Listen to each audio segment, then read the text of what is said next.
ഇത് ഈ ഗ്രാമത്തിൻ്റെ ക്ഷേത്രമാണ്. ഇതിൻ്റെ ഫ്രണ്ട് പോർഷൻ ഇപ്പോൾ കുറച്ച് റിനോവേറ്റ് ചെയ്തിട്ടുണ്ട്. ഉള്ളിൽ പക്ഷേ പഴയ ക്ഷേത്രം തന്നെയാണെന്ന് തോന്നുന്നു. കയറി നോക്കാം.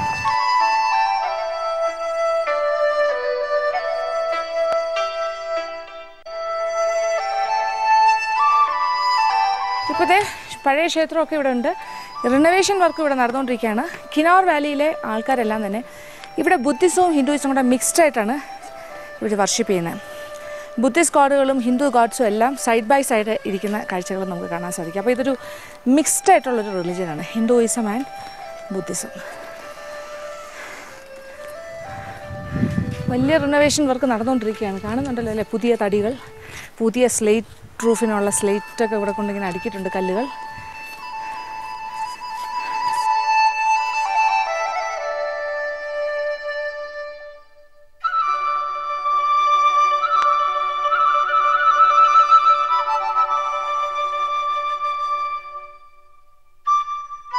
എൻ്റെ ബാഗിൽ കാണുന്നതാണ് ഇവിടുത്തെ ഫോർട്ട്. ഇത് രാജാവിൻ്റെ പഴയ ഫോർട്ടാണെന്നാണ് പറയുന്നത്. ഇത് കാംറൂ എന്ന് പറഞ്ഞ സ്ഥലത്ത്, കാംറൂ വില്ലേജിൽ ഒരു ഫോർട്ടുണ്ട്, കാംറൂ ഫോർട്ട്. അതിൻ്റെ ഒരു റിപ്ലിക്കയാണ്, അത്രയും വലുതല്ല. വീരഭദ്ര രാജാവിൻ്റെ, ബുഷ്യാർ രാജാവിൻ്റെയൊക്കെ കോട്ടയാണ്.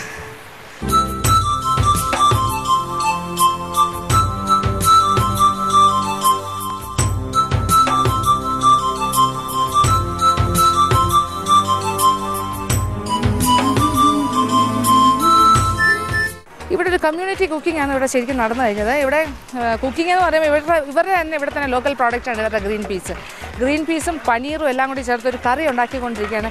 ये क्या है? पनीर और मटर. मटर किसके लिए बनाता है? पूरी इसके पूरी के साथ. हाँ जी. ओके. ओके, किसके लिए है वो सर? जो गांव में रेसिपी है उसके लिए. गाँव वाले के खिलाने के लिए. हम बाहर के आए हुए. वो बाहर के आ गए. അപ്പോൾ ഇത് കറി റെഡി. ഇനി പൂരിയുടെ കൂടെയൊക്കെയാണ് കഴിക്കുന്നത്, റോട്ടി പൂരി. പിന്നെ ഇതിൻ്റെ കൂടെ ഇവിടുത്തെ സോൾട്ട് ടീ, അത് ഇവർക്ക് വളരെ ഇമ്പോർട്ടൻ്റ് ആണ്, സോൾട്ട് ടീ. കിനോറിലെ ചായയുടെ ലീഫ്, തേയില, അതും പാലും നെയ്യും ഉപ്പും കൂടി ചേർത്തിട്ട് സോൾട്ട് ടീ. നമ്മളിത് കണ്ടിട്ടുണ്ട് സോൾട്ട് ടീ തവാങ്ങിൽ പോയപ്പോൾ. ഇവിടെയും സോൾട്ട് ടീ ഇമ്പോർട്ടൻ്റ് ആണ്. ഇതൊരു ഹൈ റേഞ്ച് പ്ലേസാണ്, ഒരു എലിവേറ്റഡ് പ്ലേസാണ്, തണുത്ത സ്ഥലമാണ്. ഇവിടെ എല്ലാം സ്പെഷ്യാലിറ്റി എന്ന് പറഞ്ഞാൽ സോൾട്ട് ടീ ആണ്. അതും ഉണ്ടാക്കി വെച്ചിരിക്കുന്നുണ്ട്. ഇനിയിപ്പോൾ ആൾക്കാരെല്ലാം കഴിക്കാൻ വരുമ്പോൾ അവർക്കെല്ലാം കൊടുക്കും.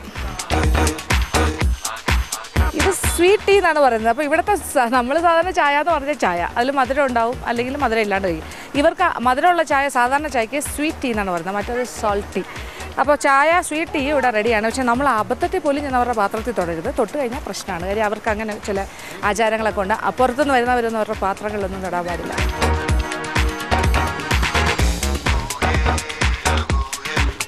അപ്പോൾ ഈ ചടങ്ങുകൾക്ക് ഇപ്പോൾ ഈ ഗ്രാമത്തിലെ എല്ലാ ആണുങ്ങളും പെണ്ണുങ്ങളും എല്ലാം ഇവിടെ കൂടാൻ പോവാണ്. അവർക്കുള്ള ഭക്ഷണം ഇവിടുത്തെ സ്ത്രീകളെല്ലാം കൂടി തയ്യാറാക്കുന്നു.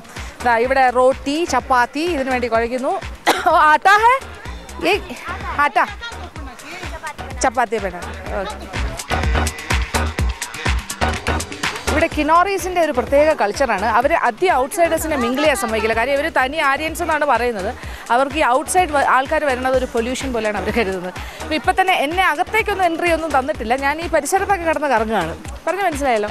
പക്ഷേ കാര്യങ്ങളൊക്കെ കാണാം. പക്ഷേ അവരുടെ പാത്രത്തിൽ തൊടുകയോ അവരുടെ ആഹാരത്തിൽ നമ്മൾ നിന്ന് കൈവയ്ക്കുക അതൊന്നും ചെയ്യാൻ പാടില്ല. നമ്മളെല്ലാം ഔട്ട് കാസ്റ്റുകളാണ്. ആലോചിച്ച് അയ്യോ, നമ്മുടെ നാട്ടിൽ നമ്മൾ നല്ല ആൾക്കാർ, വലിയ കാസ്റ്റ് ആൾക്കാരൊക്കെ ആയിട്ട് നടക്കുകയാണ്. ഇവിടെ ഔട്ട് കാസ്റ്റുകളെ പോലെ ഇങ്ങനെ നോക്കിക്കൊണ്ട് നിൽക്കേണ്ട അവസ്ഥയാണ്.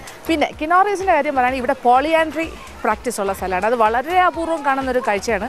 കാര്യം പല കമ്മ്യൂണിറ്റീസിലും പോളിഗമി ഉണ്ടല്ലോ, ഒരു പുരുഷന് ഒന്നിൽ കൂടുതൽ ഭാര്യമാരുള്ള സിസ്റ്റം പലയിടത്തും ഉണ്ട്, കേരളത്തിലും ഉണ്ട്. പക്ഷേ പോളിയാൻഡ്രി കണ്ടെത്തുക വളരെ ബുദ്ധിമുട്ടാണ്. പക്ഷേ കിനോറീസിൻ്റെ ഇടയിലുണ്ട്. പാഞ്ചാലിയുടെയൊക്കെ കഥയില്ലേ, അതുപോലെയാണ്.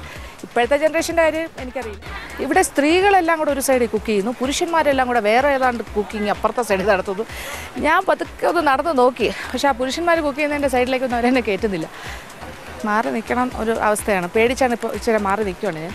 കാര്യം നമുക്കറിയാത്തൊരു നാട്, ഇന്ത്യ തന്നെ ആണെങ്കിലും ഹിമാചലിൽ വന്നിട്ട് ഈ ബോർഡറിലെ ലാസ്റ്റ് വില്ലേജിലൊക്കെ നിൽക്കുന്ന ഒരു സീനാണിപ്പോൾ.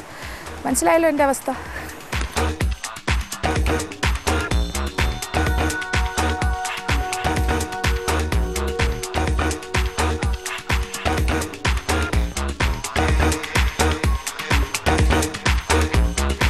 അപ്പോൾ ഇവിടെ ആക്ടിവിറ്റീസ് ദ്രുതഗതിയിൽ നടന്നുകൊണ്ടിരിക്കുകയാണ്. ഇവിടെ ഒരു 6 മണി 7 മണിയൊക്കെ ആകുമ്പോഴത്തേക്കും മതി ഈ കാര്യങ്ങളെല്ലാം റെഡിയായി മതി എന്നുണ്ട്.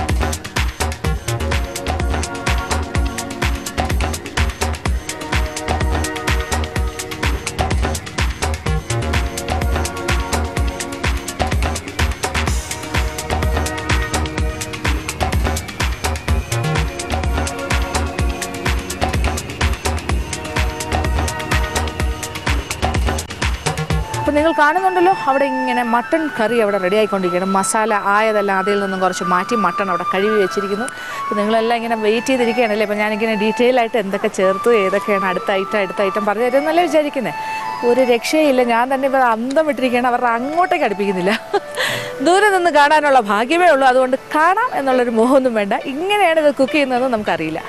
എന്തൊക്കെയോ ചേർത്തു എന്ന് ഞാൻ പറഞ്ഞുതരാം. സവാള ഉണ്ടായിരുന്നു, ടൊമാറ്റോ ഉണ്ടായിരുന്നു, പിന്നെ കുറേ മുളക് പൊടിയൊക്കെ പാക്കറ്റിൽ നിന്ന് ഇടുന്നുണ്ട്, കുറേ മട്ടണും കഴുകി കൊണ്ട് വെച്ചിരിക്കുന്ന കണ്ടു. ഇത്രയൊക്കെ ഞാൻ കണ്ടു. മതിയല്ലോ, സന്തോഷമായില്ലേ?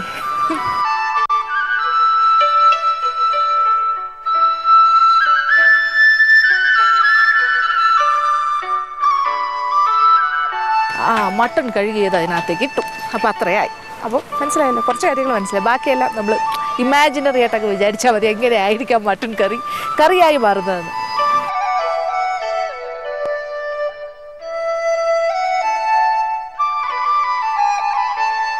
സോൾട്ടി മറ്റേ ഇതിൽ കെറ്റിലേക്ക് മാറ്റിക്കൊണ്ടിരിക്കുന്നു. ഇനി ആ കെറ്റിലിൽ നിന്നായിരിക്കും ഓരോരുത്തർക്ക് ഒഴിച്ചു കൊടുക്കാൻ പോണത്.